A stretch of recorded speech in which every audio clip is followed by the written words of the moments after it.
प्रकाश सिंह बादल बहुत senior leader Punjab के मुख्यमंत्री के तौर पर, कभी मैं उनके साथ बैठा था तो मैं पूछ रहा था ये पैसे वाली बात, तो उन्होंने एक बहुत अच्छी बात बताई कि प्रशांत, ऐसा हो ही नहीं सकता है कि सत्ता में बैठा हुआ आदमी या सरकार कोई काम करना चाहे और पैसे की वजह से ना कर पाए। अच्छा, ऐसा हो ही नहीं सकता है। और उन्होंने एग्जाम्पल गिनाया प्रताप सिंह कैरो का, बिल्कुल, कि जब ग्रीन रेवोल्यूशन शुरू हुआ तो पंजाब में भी तो पैसे, पूरे देश के लिए ग्रीन रेवोल्यूशन हुआ, लेकिन सबसे ज़्यादा फायदा उसको पंजाब को मिला क्योंकि सरकार ने उसको सिंगल माइंडेड फोकस से किया कि नहीं, हमें एग्रीकल्चर में सेल्फ सफिशिएंट हो जाना है, पूरे देश के लोगों को खाने की दिक्कत ना हो, इतना अनाज सिर्फ पंजाब में पैदा करना है।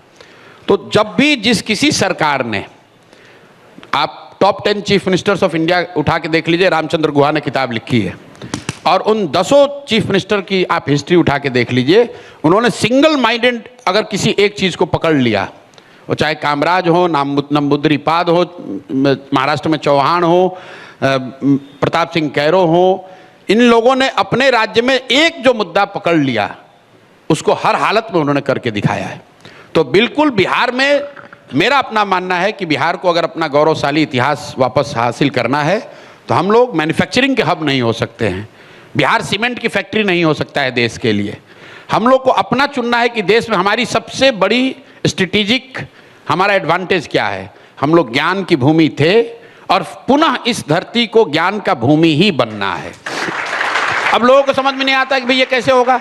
अरे भाई, अगर लोग इंजीनियरिंग करने के लिए पूरे देश से कर्नाटक जा सकते हैं, अगर आप उतने अच्छे इंजीनियरिंग कॉलेज बिहार में बनाएंगे तो पूरे देश के लोग यहाँ पढ़ने आएंगे। बिल्कुल बिल्कुल। तो मेरा पूरा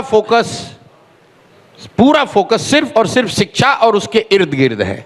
अगर बिहार से 5 लाख लड़कियां, 5 लाख बच्चियां नर्सिंग की ट्रेनिंग ले लें तो पूरे देश में आज जो आप केरला की नर्सेज देख रहे हैं वो बिहार की नर्सेज देखेंगे। उसके लिए हमको यहाँ सीमेंट की फैक्ट्री खोलने की जरूरत नहीं है।